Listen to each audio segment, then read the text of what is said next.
नमस्कार. असे म्हणतात की माणसाचे मन हे फार चंचल असते आणि जर माणसाचा स्वतःच्या मनावरचा ताबा सुटला तर तो कोणत्या थराला जाऊन काय कृत्य करू शकेल याची काही शाश्वती नाही. कदाचित हाच संभाव्य धोका ओळखून आपल्या पूर्वजांनी, आपल्या साधुसंतांनी आपल्याला योगाची देणगी दिली असावी, जेणेकरून थोडाफार का होईना आपण आपल्या मनाला कंट्रोल करू शकू. मित्रांनो, एखादा माणूस तयार होण्यामागे या मनाचा फार मोठा हात असतो. कारण आपण लहानाचे मोठे होत असताना आपल्या सभोवती जी काही परिस्थिती निर्माण होते त्यामुळे आपल्या मनामध्ये वेगवेगळ्या प्रकारचे विचार तयार होत असतात आणि या विचारातूनच माणसाचा स्वभाव घडत असतो. आणि कदाचित त्यामुळेच प्रत्येक माणसाचे स्वभाव हे देखील वेगवेगळे असतात.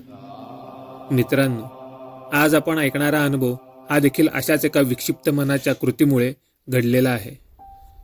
चला तर वळूयात मग आपल्या आजच्या विषयाकडे. नमस्कार मित्रांनो, मी श्री पुराणिक आणि आपल्या सर्वांचे स्वागत करतो आठवणींची वंजळ या चॅनलमध्ये. मित्रांनो, ही गोष्ट आहे एका प्रसिद्ध आणि नामांकित प्लास्टिक सर्जन रोहित वाडकर याची.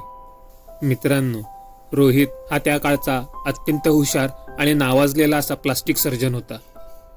त्या काळी रोहित हा आपल्या बायकोसोबत आणि मुलीसोबत मुंबईमध्ये राहत असे. रोहितच्या या प्रसिद्धीमुळे त्याचा कामाचा लोड इतका वाढलेला होता की कधीकधी आठवडा तो घरी देखील यायचा नाही. आता सर्व काही रोहितच्या मनाप्रमाणे अगदी सुरळीत चालू होते. पण अचानक एके दिवशी रोहितच्या बायकोचा ॲक्सिडेंट होतो. हा ॲक्सिडेंट इतका भीषण होता की त्याच्या बायकोची सर्व बॉडी जळून खाक झाली होती. त्या बॉडीची ओळखही पटणे अवघड झाले होते. आपल्या बायकोला अशा अवस्थेत पाहून रोहितला फार मोठा धक्का बसला होता.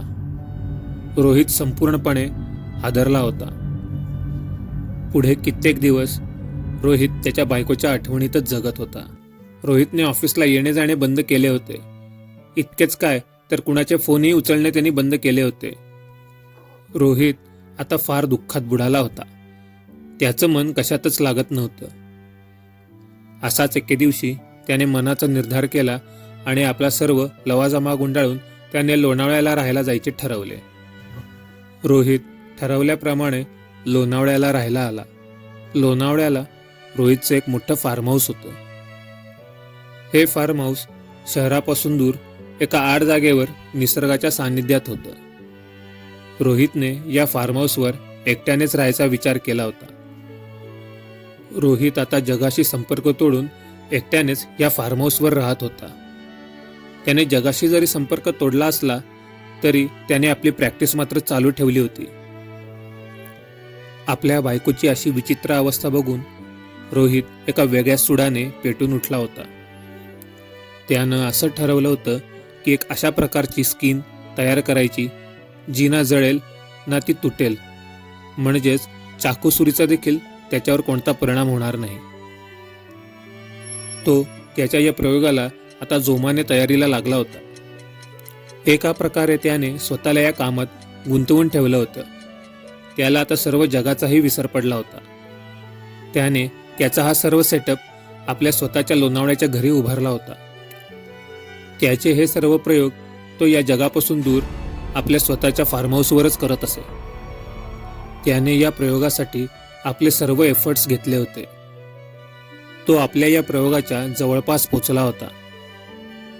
त्याला आपला हा प्रयोग पूर्ण करण्यासाठी एक सब्जेक्ट म्हणजेच एक ह्युमन बॉडी लागणार होती. या सब्जेक्टसाठी त्याने आटोकाट प्रयत्न केले. त्याने आपले सर्व कॉन्टॅक्टही वापरले, पण अखेर त्याला सब्जेक्ट अजूनही मिळालेला नव्हता. असाच एके दिवशी तो प्रयोगामध्ये गुंतला असताना त्याला अचानक आपल्या मुलीचा फोन येतो. फोनवरील मुलीचा रडण्याचा आवाज ऐकताच तो परत एकदा घाबरतो. स्वतःला सावरत रोहित मुलीशी बोलण्याचा प्रयत्न करतो. फोनवर बोलताना रोहितच्या लक्षात येते की कोणीतरी एक मुलगा आपल्या मुलीची छेड काढत आहे. हे ऐकून रोहितलाही धक्का बसतो. मग पुढचा मागचा विचार न करता तो थेट मुंबईला जाण्याचे ठरवतो. मुंबईला गेल्यावर मुलीची अवस्था बघून रोहित फार चिडला होता. तो पुढचे काही दिवस मुलीसोबतच मुंबईला राहण्याचे ठरवतो. मुलीसोबत राहत असताना त्याने तिथली सर्व परिस्थिती शांतपणे हाताळली. आपल्या मुलीच्या नकळतपणे त्याने त्या मुलावर लक्ष ठेवले होते. तो मुलगा कोण आहे, तो कुठे ये जा करत असतो, त्याच्या काय सवयी आहेत याची सर्व इत्यंभूत माहिती त्याने गोळा केली होती. आता रोहितच्या डोक्यात मात्र काही भलतेच शिजत होते. एके दिवशी संपूर्ण प्लॅनिंग करून त्याने त्या मुलाला किडनॅप केले. रोहितने त्या मुलाला किडनॅप करून आपल्या लोणावळ्याच्या फार्म हाऊसवर नेले. काय मग मित्रांनो, तुम्हाला काय वाटतंय? रोहितच्या डोक्यात नक्की काय शिजत असेल? रोहितने त्या मुलाला कशासाठी किडनॅप केलं असेल आणि त्याने त्याला आपल्या फार्म हाऊसवरच का नेलं असेल? मित्रांनो, मला माहिती आहे तुमच्यातल्या बऱ्याच जणांनी अचूक अंदाज लावला असेल. तरी सुद्धा आपल्याला विनंती आहे की कृपया आपण आपले विचार, आपले मत कमेंटद्वारे आमच्यापर्यंत नक्की पोचवा. पुढे नक्की काय घडलं ते ऐकूयात पुढच्या भागात. तोपर्यंत धन्यवाद.